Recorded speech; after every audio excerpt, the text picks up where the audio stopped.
Good morning student. Chapter number 5 start कर रहे हैं आप। रिटायरमेंट और डेथ ऑफ ए पार्टनर।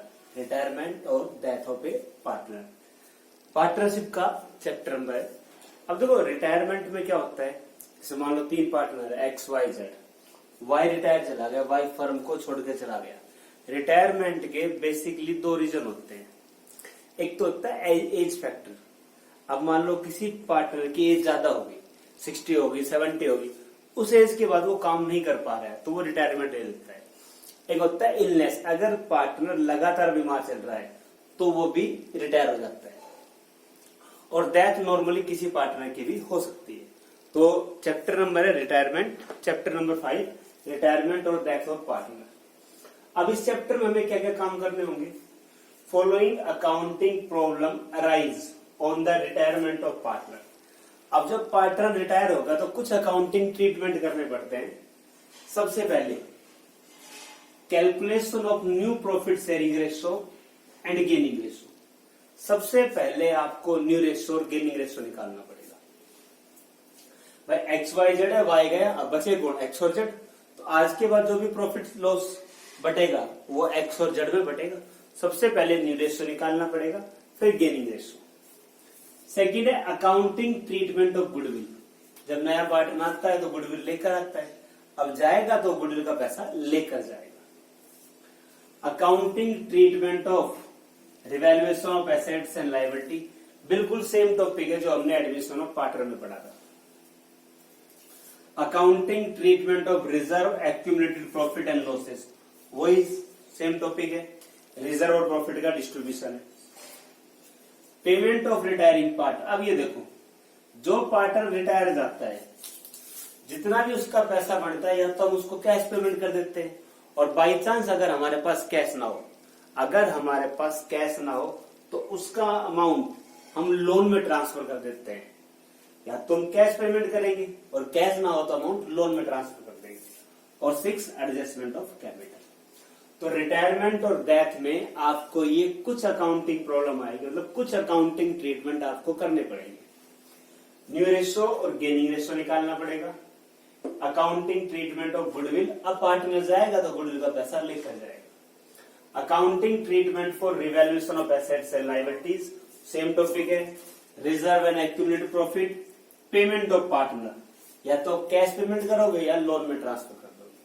और एडजस्टमेंट ऑफ कैपिटल। तो अब इसमें से पहला पॉइंट हम करते हैं, आज हम फर्स्ट पॉइंट कर लेते हैं calculation of new profit sharing ratio. Gaining ratio भी बाद में जाएगा। Calculation of new profit sharing ratio. यहां न्यू रेशो कैलकुलेट करना बिल्कुल सिंपल है। 3 पार्टनर है एक्स वाई जेड, रेशो है 3:1। 3 पार्टनर है एक्स वाई जेड, रेशो 3:1। कोई इंफॉर्मेशन नहीं है, हमें न्यू रेशो निकालना है।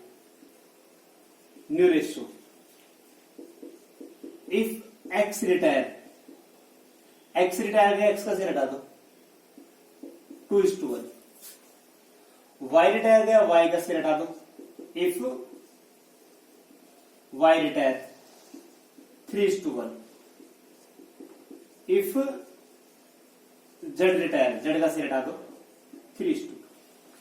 सिंपल तरीका है, जो पार्टनर गया उसका सिर हटा दो। एक्स गया तो नया 2:1, वाई गया 3:1, जेड गया 3:2। सिंपल तरीका। एक और एग्जांपल ले लेते हैं।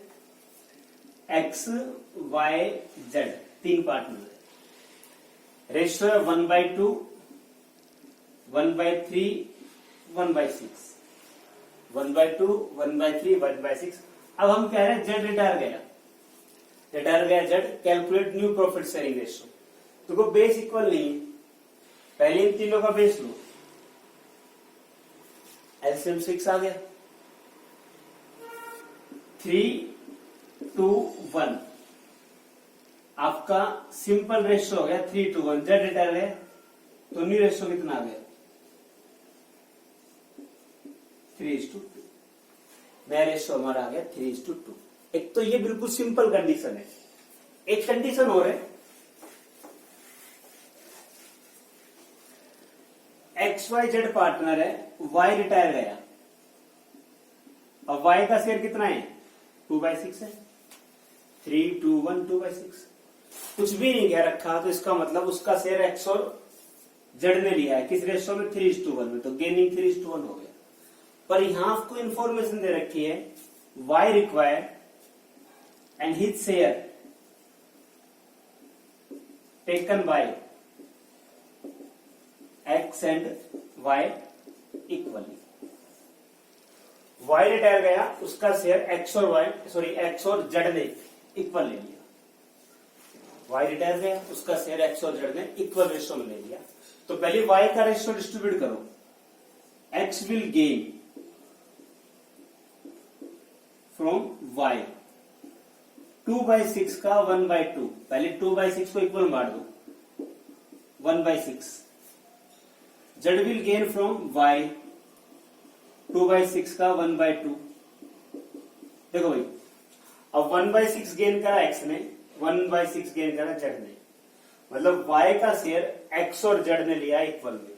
अब ओल्ड में न्यू जोड़ दो, नया रेशियो आ जाएगा।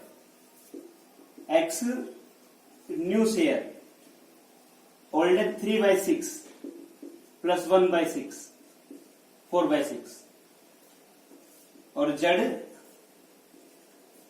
New share 1/6 plus gain 1/6, 2/6। तो न्यू रेशियो आपका हो गया 4:2 और 2:1। तो एक तो सिंपल है, कुछ भी ना कह रखा तो जो पार्टनर गया उसका शेयर हटा दो। दूसरा ये है, अगर पार्टनर रिटायर गया और उसका शेयर कुछ रेशियो में लिया है तो पहले उसको रेशियो में डिस्ट्रीब्यूट करो, फिर ओल्ड में वो गेन जोड़ दो। तो न्यू रेशियो के अंदर इतना ही है, बाकी हम नेक्स्ट लेक्चर में करेंगे। Thank you.